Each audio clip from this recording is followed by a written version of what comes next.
All right, what is up, everyone? Welcome back to the channel. My name is Chris, and today I'm back with another video here, and I'm here with my partner in crime, Amedeo Garcia.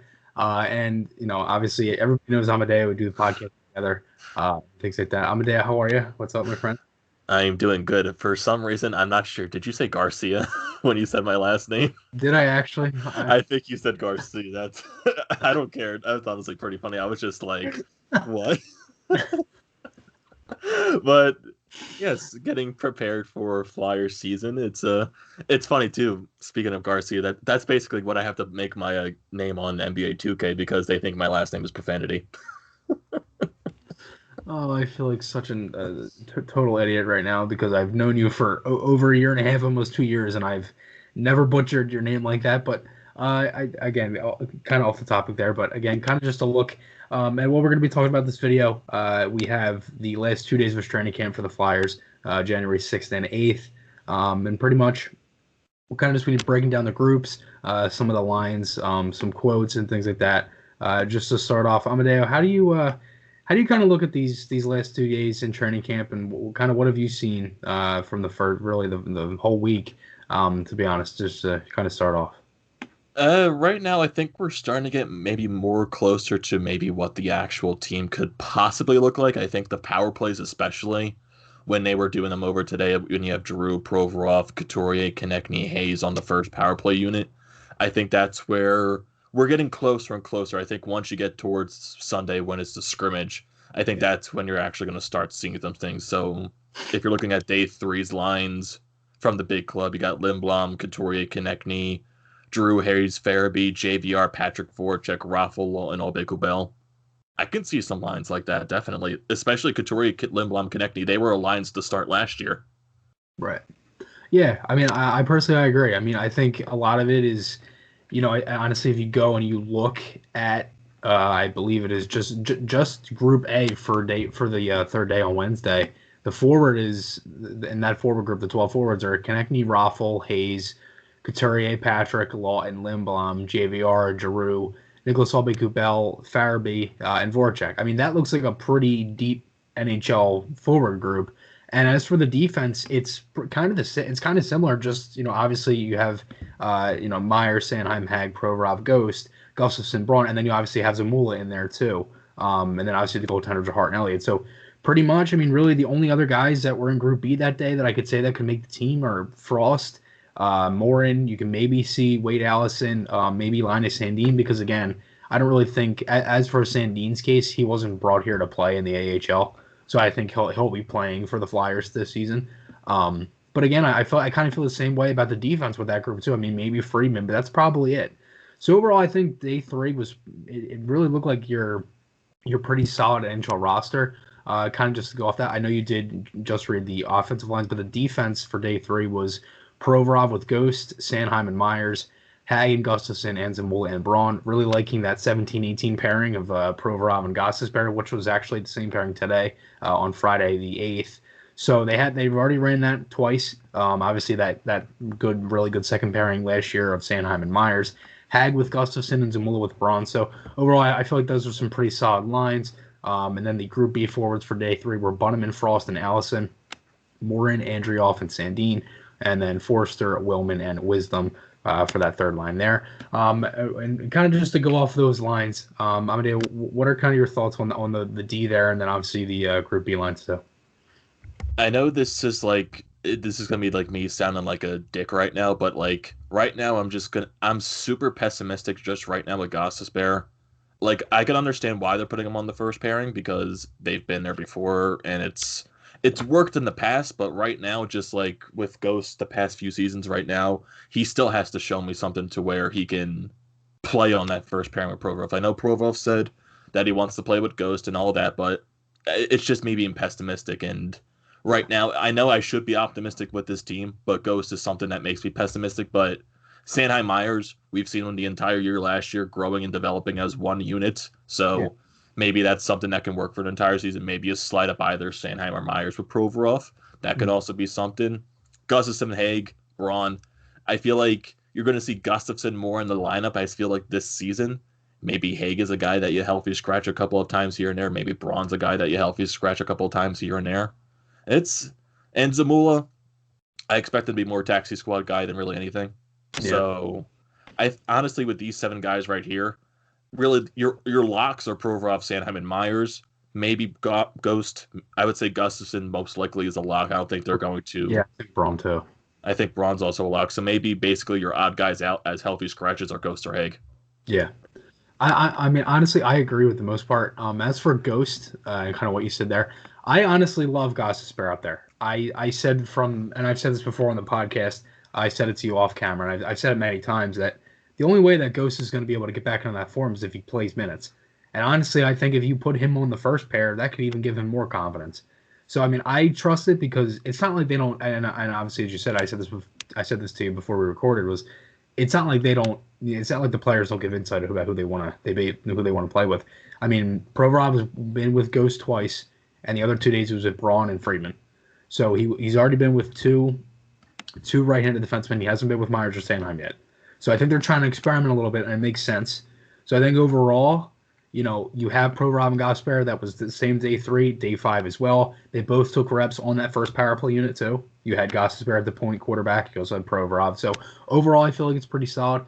And one thing, kind of just to go off that too, I did talk to Bill Meltzer. I asked him a couple questions, and I asked Bill kind of just like some of his thoughts on a few guys. I asked what he saw from Gustafson. I said I know he did score. I believe it was on Tuesday he scored, but we haven't really heard much on him. He said he's been fine so far. He played left side one day, but on the right side on the other two with Hag in parentheses. He said you have to understand that the drills so far have been system stuff. D zone first, offensive zone second, and then the neutral zone yesterday. I apologize if you hear my dog barking in the background. The first power play work was likely coming tomorrow, and this was yesterday. I messaged Bill on Thursday, so Friday, and that's what happened today with power play. He said everyone does the same reps. Gus is a veteran pro, and you'd expect him to do the reps professionally, which he does. In the terms of the scrimmages, he likes to make stretch passes and has completed a couple and missed some too. Defensively, he's been okay in all capital letters so far, but we'll see how it goes when they're in the regular season. Gets his shots on that. Not a big one-timer guy like Ghost, but that's fine. Then I also asked him if we would see if he thinks that we'd see Gustafson on the first power play unit at all, just to kind of experiment a little bit. And then I said also, I personally noticed that Provorov hasn't been. He's played with everyone but Myers pretty much so far. And then I asked him if he thinks they'll save that for the scrimmage game for now, or just see how he goes with everybody else. He said, I think Provorov for now is still on PP1. Gustafson for sure will be on the PP2, but they will also give Ghost his chance. Personally, I'd like to see Sanheim get a chance again on the power play second unit. All that said, I don't know how they will line up on the second power play unit if they go with 2 defensemen or 4 forwards, or any of the structural or strategic tweaks they will look at. They need to do a better job at getting set up in the first place entries and established possession. That never really came back with any consistency at all during the playoffs. And I added to that. I said I agree. I was one of the things I constantly said. I know I said it to you many times that their zone entries were terrible, and it felt like if they lost the faceoff, the power play was just a waste. And then Bill also said regarding Myers, I found the pairs interesting through 3 days. You are right, not with Provorov yet. I suspect that changes tomorrow. AB said there'd be another set of combos used on day 4. So overall, I feel like it was some pretty good quotes there from Bill. I do appreciate him, reaching out and also, answering the questions that I asked him, and kind of giving some insight since Bill and the other main beats are there. But overall, Amedeo, any thoughts on Bill's comments there? It's honestly, I agree with everything that he's talking about, honestly. Just Yeah. like when you're talking about the power play units, I kind of do expect him to try to go back to maybe you go back to what was going with last year. You put Provorov on that power play one, see if there's anything like that could spark something. Maybe they can find some type of consistency more than so last year. Maybe if that doesn't work out, maybe you throw Gustafson up there. You put him on power play two. You either put him on power play one, and really Gustafson and Gostisbehere are really similar players. There's some things that stylistically they do differently, but there's a lot of things in their game that they're very similar with. Like you said, Chris, that Gustafson on the power play, he's not a guy that's going to wind up and take a clap bomb. That's more of a Gostisbehere type of thing to where he's going to wind up from the point and try to take the hardest slap shot that he can off a one-timer. So there's some things stylistically there that are different. And then just going to the defensive pairings with the Provorov and Myers right now. I do think that's something they're going to do last, even though today this was day 4. They had Provorov and Gostisbehere as the first unit, and you had the Sanheim Myers, Hate Gustafson, Zamula Braun. I think when you go towards tomorrow, I think that's when we're going to start seeing maybe Provorov and Myers paired together just to get some type of different looks because it is training camp and you're going to find some type of lines that work together. So I think that's going to be something that you find tomorrow. That's kind of what I'm thinking too. I think if they don't do it tomorrow, Saturday, we'll see it in the scrimmage.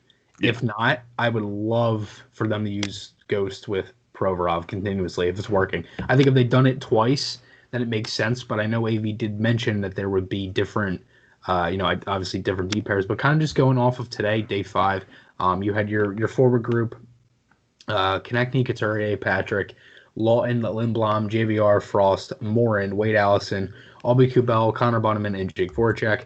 Your defense was same D. It was, again, Zamula, Myers, Sanheim, Hag, Provorov, Ghost, Gustafson, Braun. And then your goaltenders were Hart and Elliott again. Your Phantoms ice was Andrioff, Raffle, Hayes, Giroux, Sandine, Forster, Wisdom, and Willman, Carson Torensky, and Joel Farabee. And then your defense was Begrass, Wotherspoon, Prosser, Derek Poyat, Mark Freeman, Wyatt Wiley. And then your goaltenders were Sandstrom, Lyon, and Roddy Ross. So overall, I feel like it was. I mean, I feel like most of it makes sense. For Group B, I know the one line was Giroux, Hayes, and Farabee. I could not find any other line combinations from that group. But that I feel like overall that's a pretty good line. G with Hayes and Farabee. But overall, I feel like today I think they did most of it was power play. While we obviously knew that they had pretty much. They had the drills, the scrimmage, and then they had a second, like time slot for the power play. So they did a lot of stuff with the power play. And as you said before, with the power play units was Provorov, Giroux, Konechny, Couturier, and Hayes. And then your second unit was Sanheim, Gustafson, JVR, Patrick, and Voracek. I know for the first unit, you had Provorov at the quarterback. You had G on the left side. You had Hayes in the slot. You had Konechny kind of in front of the net, maybe side of the net, behind the net, kind of like usually like where Briere is, where Briere used to be. And then you had Couturier in usually Voracek spot. And I think for the second unit, they had Sanheim as the quarterback, Voracek on his side, Patrick on the obviously where Giroux would be, and then obviously JVR in front of the net. So overall, I feel like those are some pretty good power play units. I don't know if they'll stick. I don't really understand. I honestly didn't understand Hayes on the first unit. I honestly think they'd probably keep him on the second unit, if anything. But again, you also have Patrick down there now, too. So I personally, I think tomorrow I'd like to see Frost on the power play. Whatever they do with that, I think that would be something that they're probably looking at. But overall, Amedeo, you got any thoughts on these power play units here? Honestly, I feel like that's something that might be what we see during the regular season. You're definitely going to see your typical power play one, Provorov, Giroux, Couturier on that line, Konechny maybe. And really, it's going to be interchangeable. Probably, maybe you throw Voracek on the first line if something doesn't work. Maybe you throw someone else. Maybe someone just random. Maybe you throw a guy like Patrick up there. Maybe you throw a guy like Lindblom up there. And it's basically the same thing with power play too. I feel like power play one is going to be more of the veteran type of people, the Giroux, Couturier, those type of. Then power play two, maybe you go with more of the younger people. Maybe that's where you throw Lindblom. Maybe that's where you throw Patrick. If Frost makes the lineup, that's maybe where you put him. Maybe you put Nicholas Albé-Kubel there. Maybe you put maybe you go from instead of one defenseman, maybe you do use a two defenseman setup. You have Sanheim and a Gustafson, and then maybe Sanheim can play either the wing spots. Gustafson can play the point. Maybe it's something you can interchange right there. I think a lot of this thing is interchangeable right now because really there's just nothing that's set in stone. Yeah. And honestly, I feel like most of the lines are going to be nothing's going to be set in stone until that first game. That's it's. I feel like overall, AV's going to be able to experiment. I mean, there's a lot of talent here. There's a lot of bottom line depth, top line depth, and overall, I think that like this team to me just screams depth. That's the main thing I see throughout all of this is that they have a lot of options and there's a lot of guys that they can use. So overall, I think for the most part, you're probably going to be seeing a bunch of changes over these next few days. Obviously, you have that scrimmage Sunday night at Wells Fargo Center at 7 o'clock, and then you also have morning skate that day. It's pretty much treated like a game day, morning skate, and then the game at 7. So overall, it will be exciting to see that because it is on TV. Well, obviously we're getting closer. We're 5 days away. But Amedeo, I appreciate you doing this, and I do apologize to everybody listening because of my dog going nuts over somebody walking into my house as I was recording. So again, I do apologize over that. But Amedeo, thank you. And if you want to throw in a quick plug for any of your stuff. Yeah, definitely. So thank you for having me on as always, and partner in crime and all that stuff with the Flyer Up podcast. We'll definitely have a podcast coming closer towards the regular season, like our season preview thing. We're gonna have a guest on there. I'm talking to some people right now; they're checking their schedules out, so we'll definitely let you notify on that. Don't forget to also check out TTP Sports because big on all four Philly teams. Just did a Sixers video yesterday. Put some jersey videos out there too, so it's a fun time. Go check it out, definitely. There you go. That's some stuff to keep you updated before the hockey season. So Yeah. Also again, check out the painted lines because we're a part of that. right? Yeah, definitely. Always check out the beta lines. But again, seriously, guys, we really do appreciate all the support you guys give us with the podcast. We would not be able to have things like merch and all that stuff, be able to do it live without you people listening. So again, me and Amadeo really do appreciate it. And again, podcast articles, those links are on my channel. Hope you guys enjoyed this one. I'll see you guys in the next one, and goodbye.